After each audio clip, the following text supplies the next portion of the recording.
ओमफ्राय लोगोफोर गिबियावनो नोंथांमोन गासैखौबो आंनि गुबुन मोनसे गोदान भिडिअ बरायहरनाय थालायबाय। स' आसा खालामो नोंथांमोना भिडिअखौ जागायजेननायनिफ्राय जोबजासिम नायलांगोन होननानै। एक्सुअलि लोगोफोर दिनै बर'नि मोनसे गोदानै फैनाय आबुं बर' सावथुननि नोंथांमोननिसिम गोदानै आपडेट्सखौ लानानै फैलाय बायदि लोगोफोर।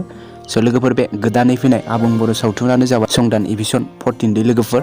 नोंथांमोना पार्ट 13खौ एसे सिगां नायखांखाबाय जानांगौ। ओमफ्राय दायो जोंहा बगाजुलि कमेडियान चेनेला दायो बावैसो संदान आबुं बर' सावथुननि एपिसड 14खौ थाबैनो उदाङै जोंनि गेजेराव रिलिज खालामनानै होनाय जाबायदि लोगोफोर। बे सावथुनाथ' सिगांनि एपिसड 13निफ्राय एपिसड 14आ जोबोद नायनो मोजांसिन जादोंमोन लोगोफोर। नोंथांमोनाबो दासिमबो नायाखैबा दायो बगाजुलि कमेडियान चेनेलनि गेजेरजों थांनानै एबा हाबहैनानै नायहैबानो नुनो मोनगोन। ओमफ्राय लोगोफोर जाय बिथांमोना आंनि भिडिअखौ सिगांनिफ्रायनो दासिमबोहालागै नायबोदों बिथांमोना मिथिखाबाय जानांगौ जोंहा संदान आबुं बर' सावथुना दायो बे एपिसड 14आवनो जोबबायदि लोगोफोर। बेनिखायनो जाय नोंथांमोना नायाखै नायहैनानै लाबानो जाबाय। आरो लोगोसे नोंथांमोना सावथुनखौ नायहैनानै खनसेब्लाबो हेफाजाब खालामनानै होबोबानो जाबाय, जाहाथे बेफोरबायदिनो आरोबाव जों रायजो राजानि अनसायनाय आरो मदद मोननानै थाबैनो आरोबाव गुबुन गोदान आबुं बर' सावथुनखौ नुनो मोनबावगोन। लोगोफोर नोंथांमोना संदान आबुं बर' सावथुननि एपिसड 14खौ सोर नायखांखो आरो नायनानै माबायदि मोनदों कमेन्टनि गेजेरजों फोरमायहरबानो जाबाय।